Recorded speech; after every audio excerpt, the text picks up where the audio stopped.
ओम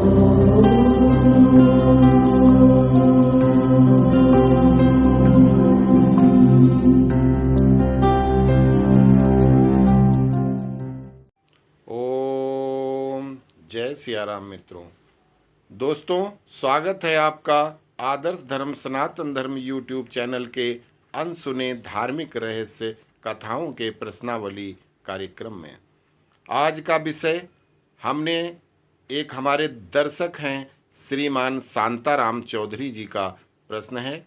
वैसे इस प्रश्न का उत्तर मैंने उनको वहीं लिखित रूप में दे दिया था, फिर भी आप सब लोगों की जानकारी के लिए आज के वीडियो के माध्यम से जवाब दे रहे हैं। श्री शांताराम चौधरी जी, आपके सभी प्रश्नों का उत्तर मैं देता हूं और जो परम सत्य है ये मैं कई बार सिद्ध कर चुका हूं कि हमारे ग्रंथ मुसलमानों ने जला डाले थे, कोई ग्रंथ शेष नहीं बचा था, किंतु हम सबके, हमारे आपके सबके पूर्वज अतिशय कुशाग्र बुद्धि वाले थे। उन्होंने अपनी याददाश्त से पुनः लिखे थे, जिसके कारण उनमें विविधता है।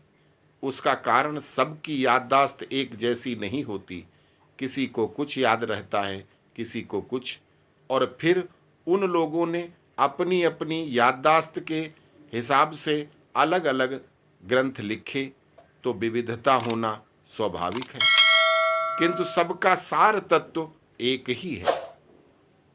इसके बाद अकबर जैसे धूर्त का राज्य आया। उसने देखा कि ऐसे तो ये लोग इस्लामिक नहीं बनेंगे। उसने हमारे ही समाज के विभीषण खोजे, जिनको अपने नवरत्नों में रखा, जैसे बीरबल, टोडरमल, तानसेन, मानसिंह आदि, जिन्होंने लालच में आज के नेताओं की तरह, जैसे आज के नेता पैसे के लिए कुछ भी करते हैं, तो उन्हीं नेताओं की तरह अपना पेट भरने के लिए अपने धर्म को उन लोगों ने बेच दिया। सभी ग्रंथों में पुनः बदलाव किए गए और अपने मनमाने शब्द लिखाए गए, जिससे सनातन समाज आपस में लड़े और वो मुस्लिम हम सब पर राज्य करें, फूट डालो, राज्य करो, और वही तब से अब तक चला आ रहा है। अब आते हैं आपके प्रश्न पर। वो है कि श्री रामचरितमानस में आई एक चौपाई कि ढोल गंवार शूद्र पशु नारी सकल ताड़ना के अधिकारी।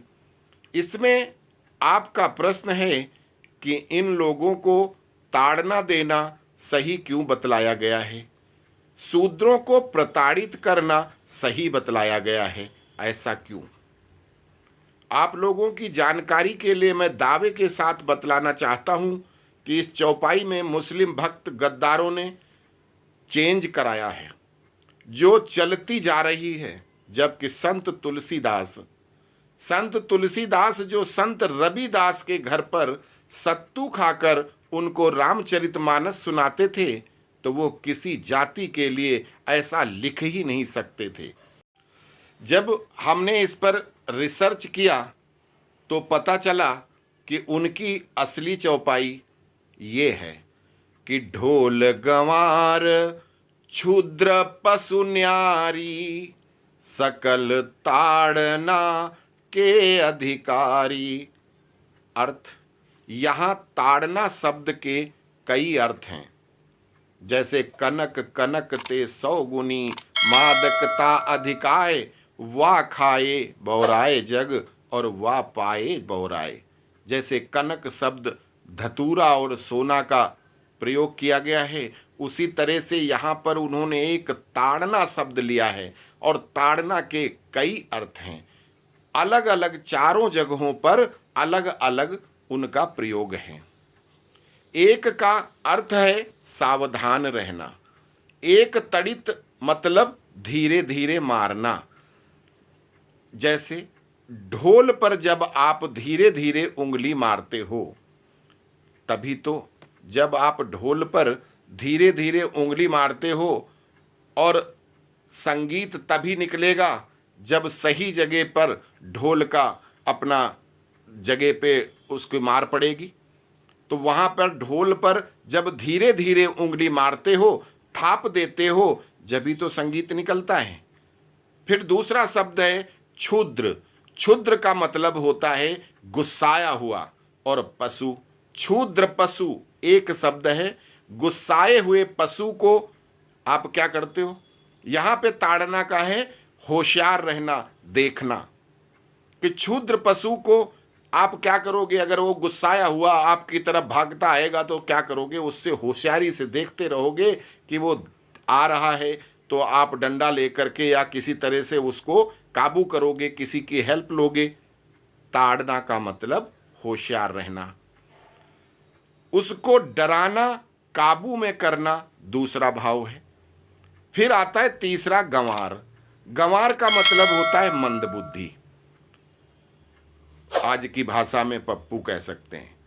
गंवार मतलब मंद बुद्धि को डराना नहीं, समझाना। ताड़ना, ताड़ना मतलब उस पर नजर बनाए रखना होता है। अगर आप किसी अनाड़ी, अशिक्षित को किसी काम में लगाओ और निश्चिंत हो जाओ कि आपके उस काम का, तो आप समझ जाओ कि उस काम का क्या हश्र होगा, क्योंकि वो अनाड़ी है तो अनाड़ी ही काम करेगा, डेफिनेटली खराब होगा। किंतु अगर आप उस पर नजर रखो और खराब होते देख उसको समझाओ कि ऐसे नहीं ऐसे करना है, तो वही काम उसी व्यक्ति से आप अच्छे से करा लोगे। और यही तुलसी बाबा ने बताया है। चौथा आता है न्यारी। न्यारी का मतलब होता है जो समाज में विघटन पैदा करता है। उरई वाला माहिल कह सकते हो। जो झगड़े करता है, कराता है, जिसका काम ही क्लेश करना है, वो न्यारी होता है, न्यारी कहा जाता है। उससे होशियार रहने और उस पर नजर बनाए रखने की बात की है संत ने। इसमें शूद्र और नारी शब्द मुस्लिम अकबर ने लिखवाए गोस्वामी जी की मृत्यु के बाद। और लगाने वाले भी हमारे अंदर के ही अपने ही गद्दारों द्वारा, जिन्होंने लालच में अपने ग्रंथों को विघटन का कारण कहने वाला मौका दिया। अतः आप सब अभी भी समझ जाओ, आपस में एकता के साथ रहो। हम लोगों का धर्म है कि अपने उन भाइयों को जो गलत फहमी का शिकार हैं, अपने ही धर्म को गलत बताते हैं, उनको ताड़ो, मतलब उन पर नजर बनाए रखो और मौका मिले तो समझाओ। निष्कर्ष, आपने जो प्रश्न किया वो अति उत्तम प्रश्न है, किंतु आज यहाँ शूद्र शब्द का मतलब बताना भी बहुत जरूरी है। शूद्र का मतलब होता है सेवक, मतलब नौकर, मतलब अपनी सेवा देने वाला, अर्थात जो पैसा, पगार, सैलरी लेकर अपनी सर्विस किसी और को देता है, वो सर्विसमैन, वो एम्प्लॉई, वो वर्कर, जिसने धन के बदले अपना श्रम बेच दिया हो, वो सेवक, वो शूद्र कहा जाता था। कोई जाति शूद्र नहीं होती और ना ही ये किसी भी शास्त्र या किसी ग्रंथ में लिखा है। अगर कोई इसको बता दे, दिखा दे, तो मैं उसको मान जाऊंगा। वर्ण भेद कर्म के अनुसार बने थे, जो धीरे धीरे पैतृक व्यवसाय बन गए और बाद में उनको जाति कहा जाने लगा। अतः जो लोग किसी जाति में पैदा होने से अपने आप को या किसी और को शूद्र कहते हैं, वो सरासर झूठ है, बकवास है। और हम लोगों को आपस में लड़ाने वाले दुष्टों की चाल है, कुचक्र है। उसमें न फंसें तो ही अच्छा रहेगा, आपके लिए भी, समाज के लिए भी और सनातन धर्म के लिए भी।